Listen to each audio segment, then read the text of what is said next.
പ്രശസ്ത പാമ്പ് പിടുത്തക്കാരൻ പാമ്പ് കടിയേറ്റ് മരിച്ചു. കോയമ്പത്തൂർ സ്വദേശി സന്തോഷ് കുമാറാണ് മരിച്ചത്. കൂടുതൽ വിവരങ്ങളുമായി ജോബി ജോർജ് ഉണ്ട്. ജോബി, എന്താണ് സംഭവിച്ചത്? നാട്ടുകാർ അറിയിച്ചതിനെ തുടർന്നാണ് സന്തോഷ് കുമാർ അവിടെ എത്തിയത്. അവിടെ വെച്ച് ഒരു മൂർഖനാണ് വീടിനുള്ളിൽ കയറിയത്.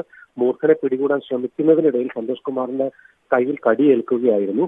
ഇയാളെ ആശുപത്രിയിൽ എത്തിച്ചെങ്കിലും ജീവൻ രക്ഷിക്കാനായില്ല. ഇന്നലെ രാത്രി മരണം സംഭവിക്കുകയാണ് ചെയ്തത്. കഴിഞ്ഞ ഏതാണ്ട് 24 വർഷമായി ഇയാൾ ഈ പാമ്പ് പിടുത്തത്തിൽ വളരെ പ്രശസ്തനായിരുന്നു. മേഖലയിൽ 15ാമത്തെ വയസ്സിലാണ് ഇയാൾ യഥാർത്ഥത്തിൽ പാമ്പ് പിടിച്ച് തുടങ്ങുന്നതെന്നാണ് പറയുന്നത്. ഒരു ക്രിക്കറ്റ് മൈതാനത്ത് കുട്ടികൾ കളിക്കുന്നതിനിടയിൽ അവിടെ എത്തിയൊരു പാമ്പിനെയാണ് ഇയാൾ ആദ്യം പിടിക്കുന്നത്. പിന്നീട് അതിൽ താല്പര്യം ഉണ്ടാവുകയും അതിനെപ്പറ്റി പഠിക്കുകയും അങ്ങനെ ആ മേഖലയിൽ കോയമ്പത്തൂർ അതോടൊപ്പം തന്നെ തിരുപ്പൂർ മേഖലയിൽ ഈ നിലയിൽ വീടുകളിലൊക്കെ കയറുന്ന പാമ്പുകളെ മറ്റും പിടികൂടി ഒരു അംഗീകൃത തമിഴ്നാട് സർക്കാരിന്റെ തന്നെ അംഗീകൃത പാമ്പ് പിടുത്തക്കാരുടെ പട്ടികയിലും ഇയാൾ ഉൾപ്പെട്ടിരുന്നു. ഏതാണ്ട് 5000-ത്തിലധികം പാമ്പുകളെ താൻ പിടിച്ചിട്ടുണ്ടെന്ന് ഇയാൾ അടുത്തിടെ ഒരു വീഡിയോയിലൊക്കെ പറയുന്നതും ഏറെ ശ്രദ്ധേയമായതാണ്. ആ മേഖലയിൽ വളരെ ജനപ്രീതി നേടിയ ഒരു പാമ്പ് പിടുത്തക്കാരൻ എന്ന് തന്നെ നമുക്ക് പറയുകയും ചെയ്യാം. അങ്ങനെ ഉള്ളൊരു വ്യക്തിയാണ് നിർഭാഗ്യവശാൽ ഈ നിലയിൽ പാമ്പിന്റെ കടിയേറ്റ് മരിക്കുന്നത്.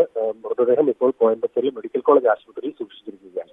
ശരിയാണ് ജോബി പറഞ്ഞ പോലെ തന്നെ ശാസ്ത്രീയമായി തന്നെ അതിനെക്കുറിച്ചൊക്കെ പഠിക്കുകയും വർഷങ്ങളായി അത് ചെയ്യുകയും ഒക്കെ ചെയ്ത ഒരാളാണ്. പക്ഷേ അദ്ദേഹത്തിന് അന്ത്യമൊടുവിൽ സംഭവിച്ചത് പാമ്പ് കടിയേറ്റ് തന്നെയാണ് എന്നുള്ളതാണ് അതിൽ എടുത്തു പറയേണ്ടത്.